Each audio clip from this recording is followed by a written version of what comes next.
नाज़रीन गिरामी अस्सलामु अलैकुम वरहमतुल्लाहि वबरकातुहू। आज की बात ख़ास बात में आप लोगों का इस्तकबाल है। नाज़रीन गिरामी, मैं अंसार अज़ीज़ नदवी इस वक्त दिन भर से आई हुई कुछ अहम तरीन ख़बरों की तफसीलात लेकर आप लोगों की खिदमत में हाजिर हूँ।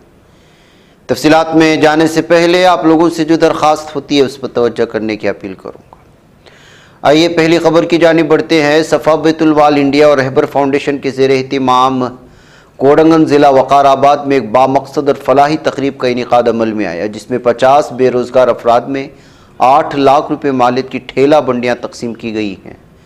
इस बाबरकत मौके पर मारूफ आलिम दीन, मिल्लत के दर्दमंद रहनुमा, फलाही व समाजी खिदमत में पेश शख्सियत हज़रत मौलाना ग़ियास अहमद रशादी साहब ने खुसूसी शिरकत फरमाई और मुस्तहिक़ीन में सामान तकसीम करते हुए अपने तासुरात का इज़हार किया। मौलाना ग़ियास अहमद रशादी साहब ने इस मौके पर खिताब करते हुए फरमाया कि बेरोज़गार महज एक माशी मसला नहीं बल्कि एक समाजी चैलेंज भी है, जिसके असरात न सिर्फ फ़र्द बल्कि पूरे माशरे पर मुरतब होते हैं।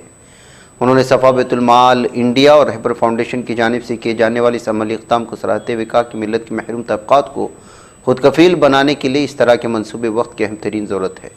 मज़ीद फरमाया कि खैरात और इमदाद वक्ती सहारा दे सकती है, लेकिन अगर ज़रूरतमंदों को अपने पैरों पर खड़ा करने के लिए वसाइल फराहम किए जाए तो यह हकीकी मानों में सदक़े जारिया होगा। मौलाना ने मुस्तफ़ीद होने वाले अफराद को नसीहत करते हुए कहा कि मेहनत और दयानतदारी को अपना शियार बनाएं, जिसके हलाल के ज़रिए अपनी ज़िंदगी में इस्तेकाम पैदा करें और दूसरों के लिए भी नफ़ा बख्श दें। तकरीब में मकामी मुअज़्ज़िज़ीन, उलमा इकराम, फलाही तंज़ीमों के ज़िम्मेदारान भी शरीक रहे, जिन्होंने इस अहम इक़दाम को सराहा। उम्मीद ज़ाहिर की कि इस तरह के मज़ीद फलाही मनसूबे मुस्तक़बिल में भी जारी रहेंगे। इस प्रोग्राम के ज़रिए न सिर्फ 50 ख़ानदानों को रोज़गार का ज़रिया फ़राहम किया गया, बल्कि बेरोज़गारी के ख़िलाफ़ इज्तिमाई शऊर को भी उजागर किया गया है। ये तकरीब इस बात का बय्यन सबूत है कि अगर उम्मत के साहिब हैसियत अफराद और फलाही इदारे मुत्तहिद होकर काम करें तो महरूम तबक़ात को खुद कफ़ील बनाया जा सकता है और यूँ एक मजबूत, खुद मुख्तार और बाइज़्ज़त माशरे की बुनियाद रखी जा सकती है। उधर नाज़रीन में हैदराबाद के मारूफ इल्मी व तहक़ीक़ी इदारे हेनरी मार्टिन इंस्टीट्यूट में एक बावक़ार तकरीब का इनेकाद किया गया, जिसमें मुमताज़ आलिम दीन, समाजी रहनुमा और मिल्लत के मुखलिस खादिम मौलाना ग़ियास अहमद रशादी को उनकी गिरां क़द्र खिदमात के एतराफ़ में डॉक्टरेट के एज़ाज़ी डिग्री से भी नवाजा गया है। इस तकरीब में इल्मी, समाजी और फलाही शोबों से वाबस्ता मुमताज़ शख्सियात, असातिज़ा, मुहक़्क़िक़ीन, मुअज़्ज़िज़ीन की बड़ी तादाद शरीक थी, जिन्होंने मौलाना रशादी के इल्मी व समाजी खिदमात को सराहते हुए उनकी काविशों को मिल्लत के लिए एक कीमती सरमाया करार दिया।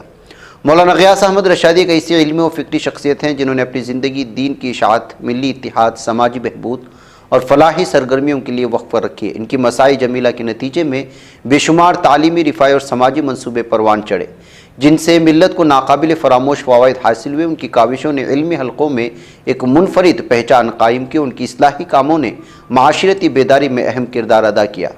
हेनरी मार्टिन इंस्टीट्यूट एक बैनुल मज़हबी तहक़ीक़ी व इल्मी मरकज़ है जो मुख्तलिफ़ मज़ाहिब के माबैन मुकालमे, तहक़ीक़ और इफ़हाम व तफ़हीम के फ़रोग़ के लिए काम कर रहा है। इसका क़याम 1930 की दहाई में अमल में आया और तब से इदारा आलमी सतह पर इल्मी, फ़िक्री और बैनुल मज़ाहिब मुकालमे के मैदान में नुमायाँ खिदमत अंजाम दे रहा है।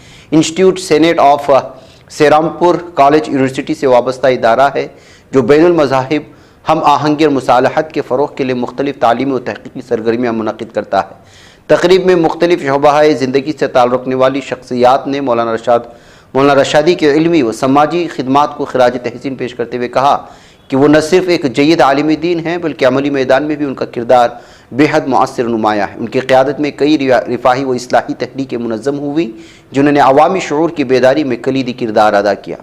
उनकी तहरीरी व तकरीरी मसाइल ने मिल्लत को दरपेश चैलेंजेस के हल में रहनुमाई फ़राहम की। उनकी कोशिशों से कई तालीमी व समाजी मनसूबे हकीकत का रूप धार सके। मौलाना ग़ियास अहमद रशादी ने इस एज़ाज़ को अपने लिए एक नई जिम्मेदारी करार देते हुए कहा कि महज एक सनद नहीं बल्कि उनकी खिदमत के सफ़र में एक संग मील है जो उनकी जिम्मेदारियों में मज़ीद इजाफ़ा करता है। उन्होंने अपने खिताब में इस अज़्म का इजहार किया कि वो मिल्लत की तालीमी और समाजी तरक्की के लिए अपनी जद्दोजहद को मज़ीद वसाअत देंगे और अपने इल्मी व इस्लाही काविशों को नए अज़्म और हौसले के साथ जारी रखेंगे। उन्होंने कहा कि किसी भी कौम की तरक्की इल्म, इत्तिहाद और मुस्बत समाजी तब्दीली में मुज़मर है। उनकी हमेशा यही कोशिश रही कि मिल्लत को इन उसूलों की रोशनी में आगे बढ़ाया जाए। हेनरी मार्टिन इंस्टीट्यूट की जानिब से दी गई ये डॉक्टरेट के एज़ाज़ी डिग्री न सिर्फ मौलाना ग़ियास अहमद रशादी की इल्मी व समाजी खिदमात का एतराफ़ है बल्कि इस बात की भी दलील है कि वो एक हमजहत शख्सियत है जिनकी जद्दोजहद मुख्तलिफ़ मैदानों में नुमायाँ असरात मुरतब कर रही है। एज़ाज़ उनके इल्मी, मिल्ली और फलाही खिदमात की तौसीक़ है। उनकी कोशिशों का दायरा मज़ीद वसी करने के लिए एक नई तहरीक साबित होगा। उधर नाज़रीन गिरामी, सफ़ा बैतुल माल और रहमत फाउंडेशन की इश्तराक से कोस्की में माशी खुद किफ़ालत के फ़रोग़ और बेरोज़गार अफराद को बाइज़्ज़त रोज़गार फराहम करने के मकसद से एक अहम फलाही इक़दाम अंजाम दिया गया। इस मनसूबे के तहत 8 लाख रुपये मालियत के 50 ठेला बंडियाँ मुस्तहिक़ और बेरोज़गार अफराद में तकसीम की गई हैं। तकरीब में मकामी मुहस्सिसीन और तंजीम की ज़िम्मेदारान ने शिरकत की। इस इक़दाम को सराहा। मुकर्रिरीन ने अपने खिताब में खुद किफ़ालत की अहमियत पर जोर देते हुए कहा कि इक़दाम बेरोज़गार अफराद को अपना कारोबार शुरू करने और खुद मुख्तार ज़िंदगी गुजारने का मौका फराहम करेगा। सफ़ा बैतुल माल रहमत फाउंडेशन की इस इक़दाम से दर्जनों ख़ानदानों को बराह रास्त फ़ायदा पहुँचेगा, जो माशी इस्तेहकाम की जानिब एक मुस्बत कदम है। नाज़रीन गिरामी, उत्तर प्रदेश हुकूमत की food safety and drug administration ने नवंबर 2023 में हलाल सर्टिफाइड मसनूआत पर पाबंदी आयद कर दी थी। इस हवाले से जमीयत उलमा हिंद हलाल ट्रस्ट ने सुप्रीम कोर्ट में हलाल मसनूआत पर आयद की गई पाबंदी के खिलाफ अर्जी दाखिल की। सुप्रीम कोर्ट में इस सिलसिले में ट्रस्ट की जानिब से नया हलफनामा दाखिल किया गया है, जिसमें सॉलिसिटर जनरल तुषार मेहता की जानिब से हलाल सर्टिफिकेशन से मुतालिक किए गए तबसरे पर एतराज़ किया गया। ट्रस्ट का कहना है कि इससे हलाल सर्टिफिकेशन के अमल पर मजीद तनाज़ा पैदा हो गया है।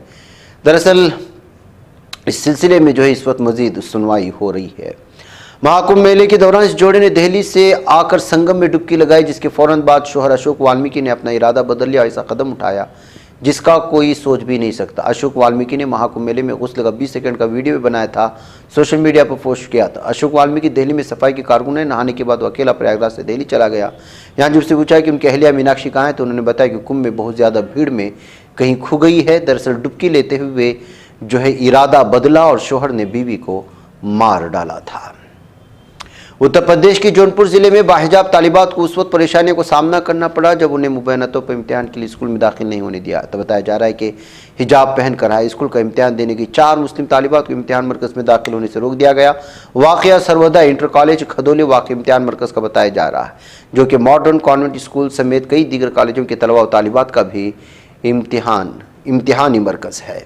बांग्लादेश में शेख हसीना की तख्ता पलट में शामिल रहे तलबा लीडर मोहम्मद नाहिदुल इस्लाम ने यूनुस की अबूरी हुकूमत को बड़ा झटका दिया। उन्होंने मुशीर बरा इत्तिलात व नशरियात के हदीस से 25 फरवरी को इस्तीफा दिया। इस ताल्लुक से उन्होंने कहा कि हुकूमत में रहने की जगह वो सड़कों पर उतरकर सरगर्म तरीके से काम करना चाहते हैं। डेल्टा एयरलाइंस की एक तैयारी की पीर के रोज अटलांटा में इमरजेंसी लैंडिंग कराई गई। न्यूयॉर्क पोस्ट की एक रिपोर्ट में इस इमरजेंसी लैंडिंग की जानकारी दी गई। बताया गया है कि वो 24 फरवरी की सुबह का वाकया है, जब तैयारी के केबिन में अचानक धुआं भर गया। मुसाफिरों में दहशत पैदा हो गई। हालात की संगीनी को देखते हुए तैयारी को वापस अटलांटा लौटना पड़ा और रनवे पर उसकी इमरजेंसी लैंडिंग करवाई गई। उधर दिल्ली असेंबली में मंगल 25 फरवरी के रोज़ आबकारी पॉलिसी से मुतालिक CAG रिपोर्ट पेश की गई। इससे कबल आम आदमी पार्टी की जानिब से कुछ दीगर मामलों को लेकर खूब हंगामा हुआ, जिसके ताल्लुक से बीजेपी का इल्ज़ाम है कि CAG रिपोर्ट पेश करने में रखना अंदाजी की कोशिश है। हंगामा करने वाले 11 आम आदमी पार्टी अरकान असेंबली को 8 दिन भर के लिए असेंबली से मुअत्तल भी कर दिया गया। बाद आबकारी पॉलिसी पर CAG की रिपोर्ट पेश की गई है।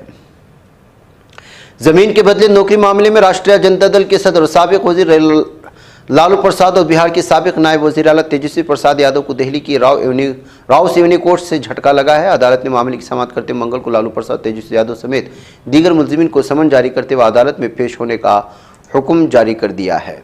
इस वक्त दुनिया भर में मसनूई ज़हानत पर बात हो रही है। ये पर हर जगह मौजूद बहस है। जहाँ कोई इसकी तारीफ़ के कसीदे पढ़ रहा है तो कोई उससे होने वाले ख़तरों के बारे में भी इंतबाह कर रहा है। वहीं चंद हिंदुस्तानी किसान ये को खेती बाड़ी में इस्तेमाल कर रहे हैं। ये इत्तला माइक्रोसॉफ्ट के CEO सत्या नडेला ने फराहम कराई है। इसके बाद टेस्ला की CEO और दुनिया के अमीर तरीन शख्स एलन मस्क भी हिंदुस्तानी किसानों के मुरीद हो गए। उन्होंने नडेला का पोस्ट शेयर किया है।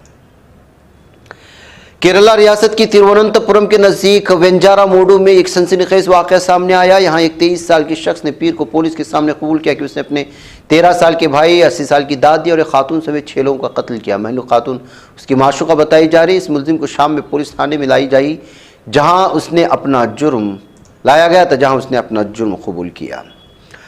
उधर दिल्ली के बाद अब कलकत्ता समेत मगरबी बंगाल के कई इलाके जलजिले से कांप उठे। यहाँ सुबह 6:10 पर जलजिले के कई झटके महसूस किए गए। नेशनल सेंटर फॉर सेस्मोलॉजी के मुताबिक मंगल की सुबह रेख्त पैमाने पर 5.1 शिद्दत का जलजिला। इस मरकज़ का मरकज़ खलीज बंगाल था, जबकि गहराई 91 किलोमीटर थी। जलजिले के झटके ओडिशा के कई इलाकों में भी महसूस किए जाने की बात कही गई है। भारतीय जनता पार्टी के दिल्ली रियासती यूनिट ने प्रॉपर्टी टैक्स, हाउस टैक्स के मामले पर आम आदमी पार्टी को निशाना बनाते हुए कहा कि शिकस्त से मायूस आम आदमी पार्टी के रहनुमा एक बार फिर दिल्ली के लोगों को धोखा देने की कोशिश कर रहे हैं। रमज़ान मुबारक का महीना करीब है। इससे आइन कल पाकिस्तान और पंजाब में महंगाई बेतहाशा बढ़ रही है। पंजाब के सभी बाजारों खुसूसन लाहौर दीगर शहरी मराकज़ में ज़रूरी अशिया की कीमतों में तेज़ी देखने को मिल रही है, जिसने आवाम की कमर तोड़ दी है। खजूर, केले, अनार, अमरूद, सेब और खरबूजे की कीमतें बढ़ गई हैं। नतीजा यह है कि लोग बुनियादी खुर्दनी अशिया की खरीदारी बमुश्किल कर पा रहे हैं। कनाडा ने फरवरी 2025 से अपना वीज़ा उसूलों में बड़ी तब्दीली कर दी। इस तब्दीली का असर हज़ारों तलबा मज़लूम मुहाजिरीन पर पड़ेगा। खुसूसन हिंदुस्तानियों पर नए उसूलों का खातिर असर पड़ता हुआ दिखाई दे रहा है। नए उसूल कनाडा के बॉर्डर अफसरान को तलबा, मज़दूरों और दीगर आरज़ी रिहायशियों की वीज़ा हालत को बदलने की लामहदूद ताकतें दे देते हैं। पता चल रहा है कि 4.27 लाख हिंदुस्तानी इससे मुतासर हो सकते हैं। गुज़श्ता 40 सालों में पहली बार मशरिक़ वस्ता के इलाके में वाक़ई इराक़ ने 2024 में अपने मुल्क में मरदमशुमारी कराई। मालूमात के मुताबिक मुल्क की कुल आबादी 46.1 मिलियन दर्ज की गई है। 2009 की गैर सरकारी मरदमशुमारी के मुताबिक इराक़ की कुल आबादी 31.6 मिलियन थी, जिसके बाद 2024 में इजाफा अहम माना जाए। इराक़ी वज़ीर बराए मनसूबाबंदी मोहम्मद तमीम ने एक प्रेस कॉन्फ्रेंस में इस मरदमशुमारी के नताइज को इराक़ में हालात को बेहतर बनाने के लिए हुकूमत के आज़म की अलामत के तौर पर पेश किया है। करेंसी मार्केट में आलमी सतह पर ज़बरदस्त उथल पुथल का माहौल देखने को मिल रहा है। नतीजा ये है कि अमरीकी डॉलर भी कभी मजबूत हो रहा है तो कभी कमज़ोर। ताज़ा हालात में डॉलर जहां मजबूत हो रहा है, वहीं दूसरी करेंसी में गिरावट का माहौल है। हिंदुस्तानी करेंसी रुपये की बात करें तो आज लगातार दूसरे दिन इसमें गिरावट देखने को मिली। मंगल के रोज़ तो रुपये में ज़बरदस्त गिरावट दर्ज की गई। आने वाले दिनों में गिरावट जारी रहने का अंदेशा भी जाहिर किया जा रहा है। ईरान को कमज़ोर करने के लिए अमेरिका ने ईरान के पेट्रोलियम पेट्रोकेमिकल सनतों से मुतालिक 16 कंपनियों पर पाबंदी आयद कर दी। इस फहरिस्त में 4 हिंदुस्तानी कंपनियां भी शामिल हैं। इक़दाम अमरीकी इंतजामिया की ईरान पर पाबंदियों को मज़ीद सख्त करने का मुहिम का हिस्सा है बताया जा रहा है। एक साल की तवील जंग के बाद भी गज़ा को हासिल करने में नाकाम इसराइली अफवाज ने अब अपनी पूरी तवज्जो मगरबी किनारे वेस्ट बैंक की बस्तियों पर मरकूज़ कर दिया। गज़ा से इसराइली अफवाज के इनक़िला के बाद इसराइल में बेंजामिन नेतन्याहू की क़यादत को तनक़ीद का निशाना बनाया। गज़ा जंगबंदी के बाद इसराइली अफवाज मगरबी किनारे में टैंक, बुलडोज़र, दीगर मुहलिक हथियारों के साथ दाखिल हो चुके हैं। मुसलसल घरों और दीगर ढांचों को नेस्तो नाबूद कर रही है ज़ालिम दहशतगर्द ये फ़ौज। इसराइली अफवाज की इस इंसानी सोच कार्रवाई की वजह से मगरबी किनारे में वाक़ जिनीन पनाहगुज़ीन कैंप और तलकर्म शहर में से तकरीबन 40,000 फ़िलिस्तीनियों को मजबूरन अपना घर छोड़ना पड़ा है। कोलंबिया में फौजी गाड़ी खाई में गिरने से 9 फौजियों के हलाक होने की खबरें आ रही हैं। अक़वाम मुत्तहिदा की जनरल असम्बली ने यूक्रेन से रूसी फौजियों के फौरी इनक़िला का मुतालबा करने वाली करारदाद के मसौदे को 18 के मुकाबले में 93 वोटों के साथ मंजूर किया, जिसमें तुर्किया भी शामिल था। यूक्रेन रूस जंग का तीसरा साल मुकम्मल हो गया, जिस पर अक़वाम मुत्तहिदा की जनरल असम्बली का हंगामी इजलास बुलाया गया था। शामी दारुल दिमश्क में मुनक़िद होने वाले कौमी मुकालमा कॉन्फ्रेंस का आगाज़ 600 से ज़ायद मेहमानों की शिरकत से शुरू हो चुका है। हमास ने कहा कि जब तक इसराइली कब्ज़ा जारी रहेगा, मुसल्लह मुज़ाहमत जारी रहेगी। इसराइली वज़ीर-ए-आज़म बेंजामिन नेतन्याहू और वज़ीर दिफ़ा इसराइल काज़िम दारुल-हुकूमत तेल अवीव में अमरीकी सेंट्रल कमांड सेंटकॉम के कमांडर माइकल एरक कोरेला से मुलाकात करते हुए नए गज़ा में कत्लेआम की शायद साजिश रची होगी। लबनान के दारुल-हुकूमत बेरूत की ज़िला दहिया में 27 सितंबर को इसराइली हमले में हलाक होने वाले हिज़्बुल्लाह के सेक्रेटरी जनरल हसन नसरुल्लाह, उनके जानशीन हाशिम सफ़ीदीन की नमाज जनाजा अदा की गई, जिसमें लाखों लोगों ने शिरकत की। नाज़रीन में आज की बात खास बात इतना। इंशाल्लाह फिर आप लोगों से मुलाकात होगी। मुझे इजाज़त दो। अस्सलामु अलैकुम रहमतुल्लाहि व बरकातुहू। ये चैनल हक निगर बन कर कुचल देता है फितनों को, अगर गंदी हो पॉलिसी तो मरते देख कितनों को। इसी बाजार में बिकते हुए देखा है सपनों को, सभी यकसां है ये पैगाम दो गैरों को अपनों को। वतन अहले वतन का है गुले बेखार सीधी बात।